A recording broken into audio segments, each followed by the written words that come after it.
The reason, the only reason, the reason I developed DBT in the first place was because I wanted to help other people have lives worth living, all right? The reason I'm writing about my past is that if I can have a life worth living, take it from me, so can you. Because very few people who've been through what I went through knew how to build a life worth living. So my life has to do with something that says to anyone, if I can do it, you can do it. Todos sabemos que hay pacientes que, o personas, para no llamarlos pacientes, que en determinado momento tienen un malestar muy grande, son invadidos por la angustia, tienen un torbellino emocional, ellos sienten que los arrastra, y en ese momento aparece lo que se llama la ideación suicida, que es que se formula la idea de que el único alivio posible ahí es quitarse la vida. ¿Qué debería hacer la familia o un terapeuta en ese momento cuando la persona está envuelto en ese torbellino? I mean, what can someone say? Well, it's very different what a parent can say and what a therapist can say. A parent really has to say, I love you.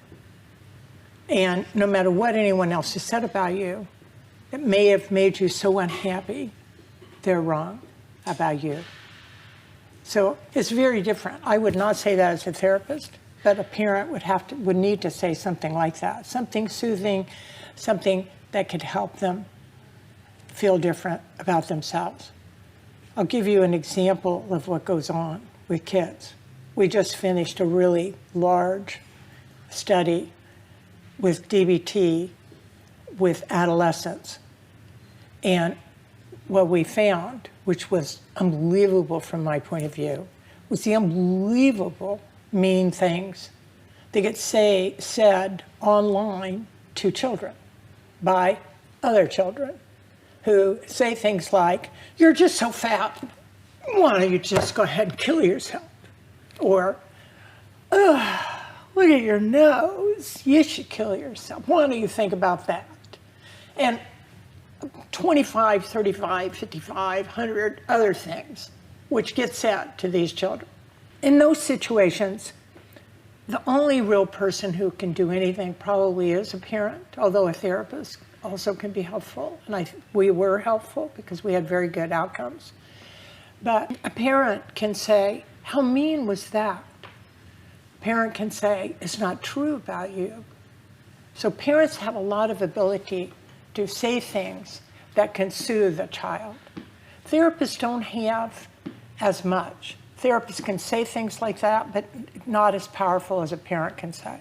Going back to what would a therapist say, I don't know what I can tell you what I would say. What I say to anyone who says they want to kill themselves, first of all, I say that's a bad idea. So I start off with that usually.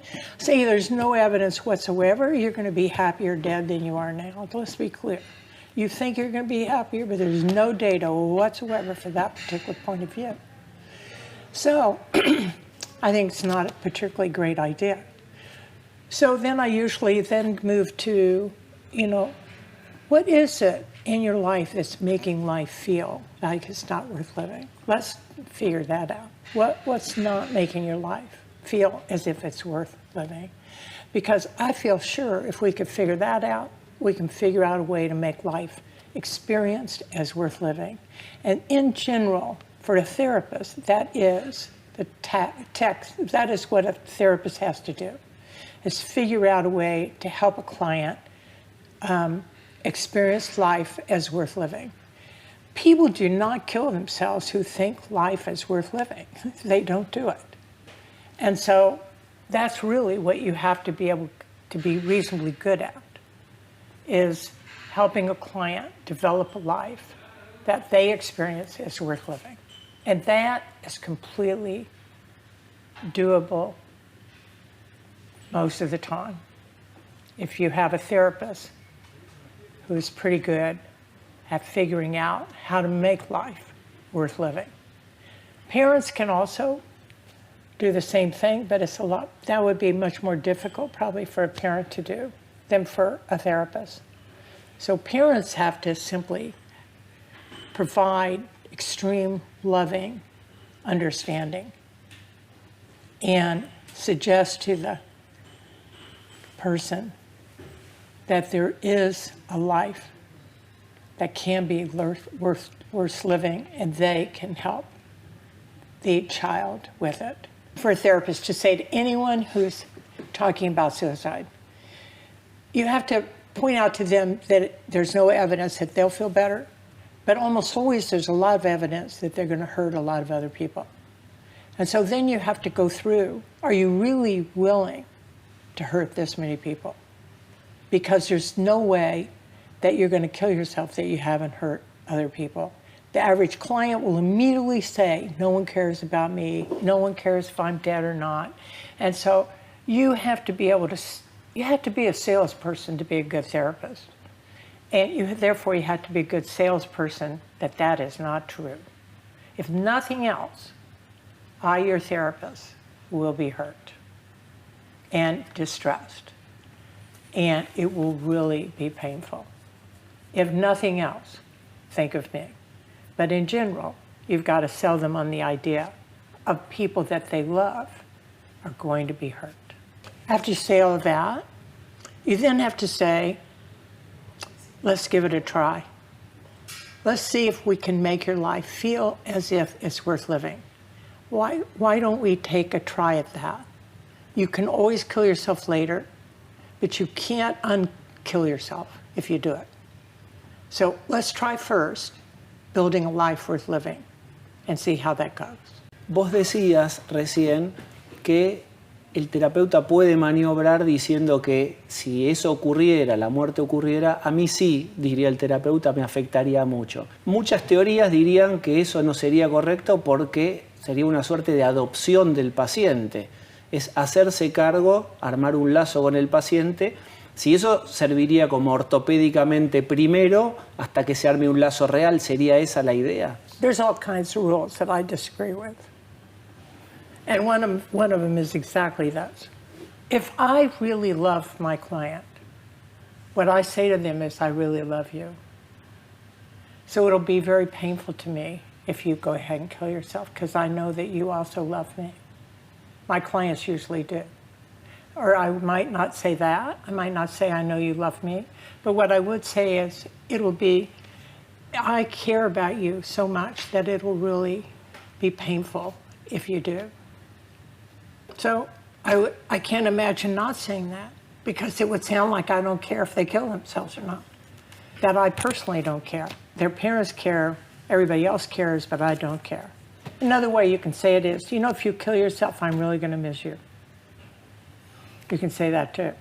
A menudo, las familias de las personas que tienen ideación suicida creen que, o que se cortan, o hacen intentos autolíticos, que esto es un juego manipulatorio porque estas personas o estos pacientes no quieren progresar, verdaderamente no quieren cambiar, o simplemente arman un juego donde simulan que se van a lastimar o efectivamente se lastiman para hacer un manejo familiar. ¿Qué se podría decir de eso?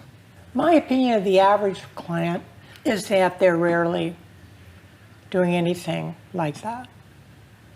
In general, parents may think that way, but I haven't met clients who have tried to kill themselves to harm their family. They may threaten to do that, to get their parents to do something different. I can imagine a client saying, if you don't do this, I might kill myself. Okay, I can imagine that. But I can't think of any client I've ever had who actually would do that in order to hurt their parents. I never experienced that. So some clients might threaten to try to get what they want. I wouldn't put it past some clients, but that's not very common. If I had a client who said that, I don't think the helpful thing to do would be to say, you're just trying to hurt me. I think the most helpful thing to do would be, let's sit down and talk. It sounds like you're really feeling terrible. Let's see what we can do to make things better. In other words, a kid might say something to threaten a parent, but they don't, usually what they're trying to do is make things better for themselves. But I haven't seen clients do that. But if they did, what you would need to do is respond with love and care. It's really the only way to help, particularly children. I don't think the average child, particularly child, is doing things to punish their family.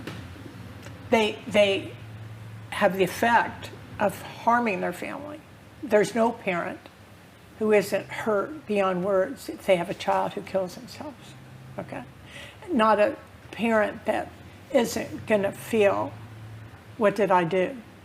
Okay, now there may be some, I'm sure there are some, who might say, they just did this to hurt me.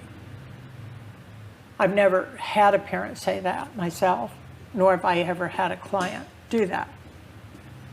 But on the theory that maybe occasionally that happens, then the role of the therapist is to help the client, help the parent see that a child who kills themselves is doing the best they can, and might, for whatever reason, and if you haven't treated the client, it may be impossible to actually even understand why they did it.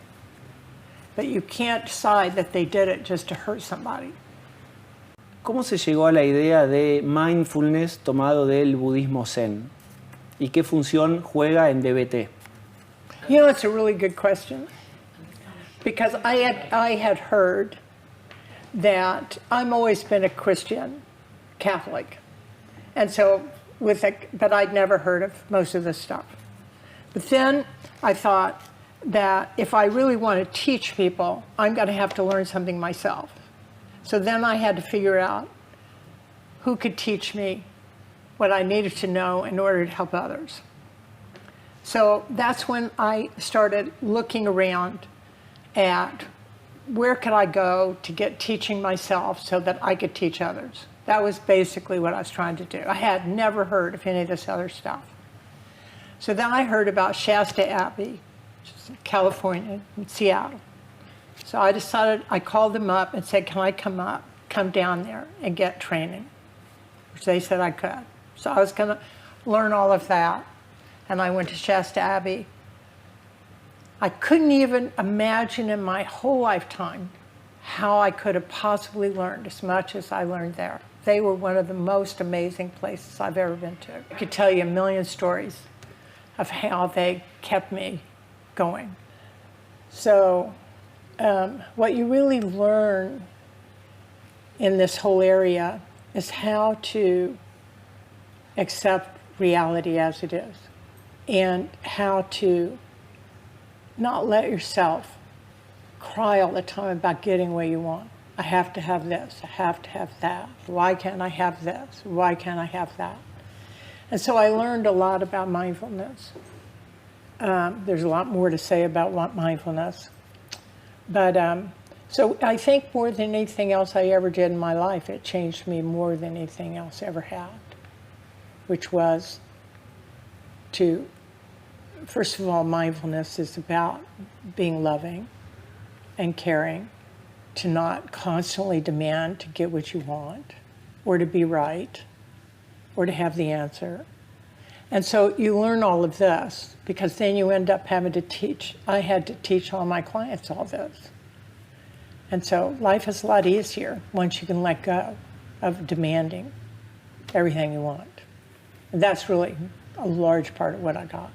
Mindfulness can have just this enormous impact on anybody of how to deal with not always getting what you want, which is largely what it's about. It's about radically accepting what's happening now. And so because both places that I learned mindfulness both taught the same thing, there was no difference in what we got taught. It was that what is, and to always radically accept what is. Okay. It didn't mean that you couldn't try to improve your life and things like that, but it did mean that you didn't throw tantrums about not getting what you wanted. And so I learned that, and I learned how to teach it. And I've been a Zen, I became a Zen master How that happened, I really don't know. My teacher one day just said, "You're now a Zen master." And I said, "You cannot do that. What are you talking about? I'm not that good." He said, "Yes, you are. You're now a Zen master." I'm writing my memoir, and my memoir has all my past.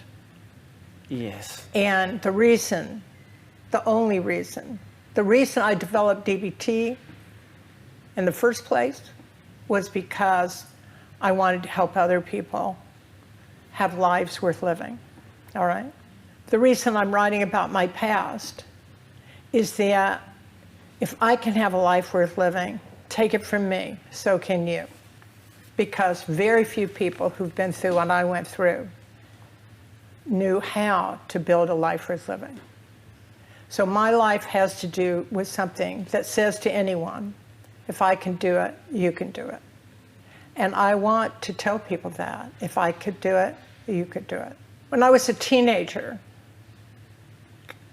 I started having headaches all the time. So they sent me to doctors, and I got worse instead of better, because they gave me all kinds of medicine, is my theory. I could be wrong.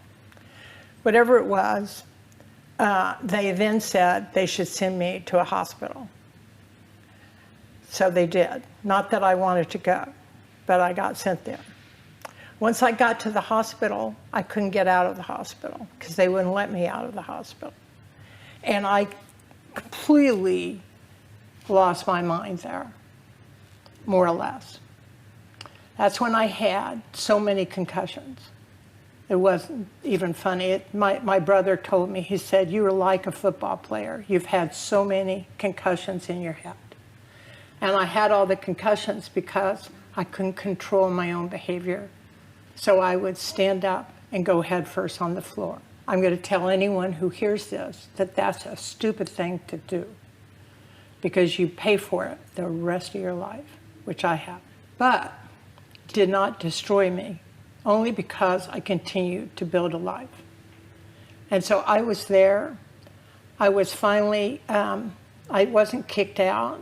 I got out without anybody knowing that I got out. In other words, and then I talked my parents in to letting me out.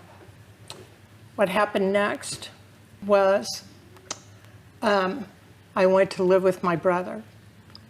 When I went to live with my brother, I also ended up in another hospital, and no one could get me out of there. My brother couldn't get me out. The psychiatrist could not get me out. There was no one who would let me out of there, because they all said, anyone as smart as I was, this is exactly what they said. It's hard to believe, but it's true. They said, anyone as smart as you, who has as many problems as you, must really be severely disordered. Therefore, we're not going to let you out. So they wouldn't let me out. So I spent my time while I was there taking care of older people who were also locked up. They were locked up, and I was helping them. And I had these old women sitting next to me, which I will never forget. One of the old women got up and started crying, saying she was waiting for her father to come get her. So I got up to try to help her, at which point the nurses started screaming at her, "Your father's not coming to get you. He's 20 feet underground." This is how mean people were. Not to me, because the nurses rather liked me. But I spent most of my time there trying to help these older women. The problem was no one could get me out. So finally my brother, the food was so terrible, you can't believe how bad the food was. Really, you can't. I also tried to help people who wouldn't eat their own food, but they wouldn't let me help her because they said she was doing it on purpose. So we never had food that you could really eat because you didn't know what it was. So my brother decides to bring me hamburgers. So he would come in each week with hamburgers. So I told my brother, I said, "Well, you can't give me hamburgers if you're not going to give them to everybody else." So he said, okay, he'd give hamburgers to everybody. So my poor brother came and brought hamburgers every week to all of us. But they still couldn't get me out of there. The physician who was the head person couldn't get the higher ups to let me out because they said they couldn't let someone like me out. So finally, my brother said, we're going to court. And that's what happened. The only way I got out was to go. And my brother, we took me to court, and my brother told them that he would do everything to take care of me, that nobody had to worry about it, that I was in good shape. And my brother said all this stuff. And that's how I got out. So once I got out, I stayed out. I knew going to hospitals was not a good idea for me. And after that, I lived alone for a long time. But I was determined that I was going to not only build a life for myself. I wasn't really that worried about building a life for myself. I was worried about building lives for others because I'd been around so many people who were in so much trouble with so many mental disorders that I made up my mind that what I was going to do with my own life was I was going to get out of hell, and then I was going to get other people out of hell. And what happened then was I somehow managed to get a job. How I did that is not clear to me. And I spent the rest of my life, up until now, for the most part, trying to develop strategies to help other people.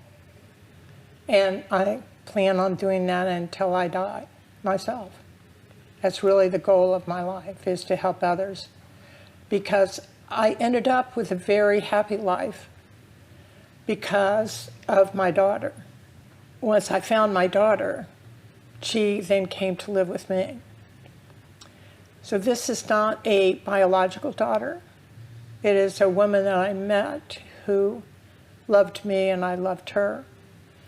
And she and her husband live with me. And I've managed to keep a very happy life with them. So what I have to say to all the people who feel that they don't have lives worth living is that you have to stick to the effort. But also, more than likely, you have to find something that you want to help someone with, something that you want to make. I mean, you could be, you could help dogs. I mean, it doesn't have to be another person. But you do have to have some reason to stay alive if you want to stay alive. And you have to figure out a way that will make your life worth living. And that's what I did. And that's why I'm here. That's why I'm talking to you. I knew this would come up. I don't know, though, whether my story is so good. Does it fit? Yes. Geraldine? My daughter could tell you. How'd you end up coming to live with me? What made you do it? You can't say anything right now. Si ella quisiera.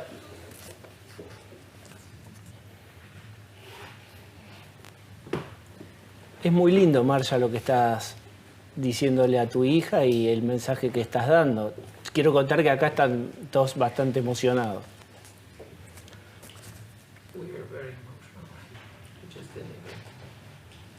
You see how loving she is.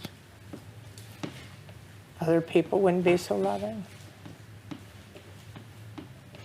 En una escena imaginaria, la Marsha de hoy, la Marsha actual, la Marsha que ayudó a miles de personas en todo el mundo con sus padecimientos, si pudiera hablarle a aquella Marsha de tal vez 17 o 18 años que la pasaba tan mal, ¿qué le diría la Marsha de hoy a aquella Marsha tan jovencita? I'd say, shake up, dear.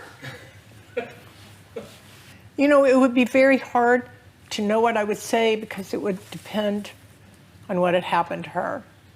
So, for example, Geraldine, when I had what happened to me, I ended up with her in my life, but that's because my next door neighbors, she was sent to stay with my next door neighbors, but they said they didn't have enough room for her. So they said, well, how about if we send her to our next door neighbor, Marsha Linehan? So they sent her over to me.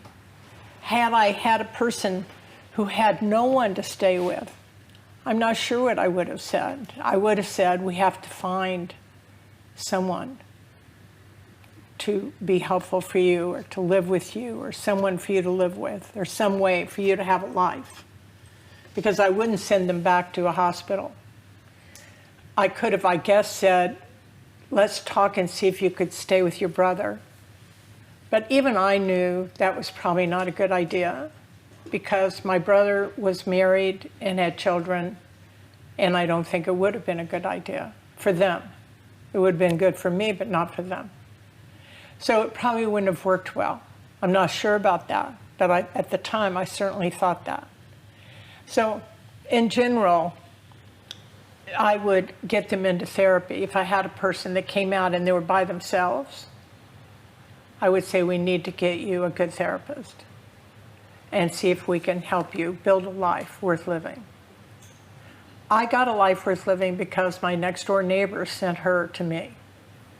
And her father and her mother allowed her to stay with me. So I, right now, would probably say, we have to come up with a strategy for you to be in an environment where people care about you. Because I don't really see an easy way, long term, if no one cares about you. I went for quite a long time by myself before I met her. But I wouldn't be here if I hadn't met her. And I think living alone would not have worked very long.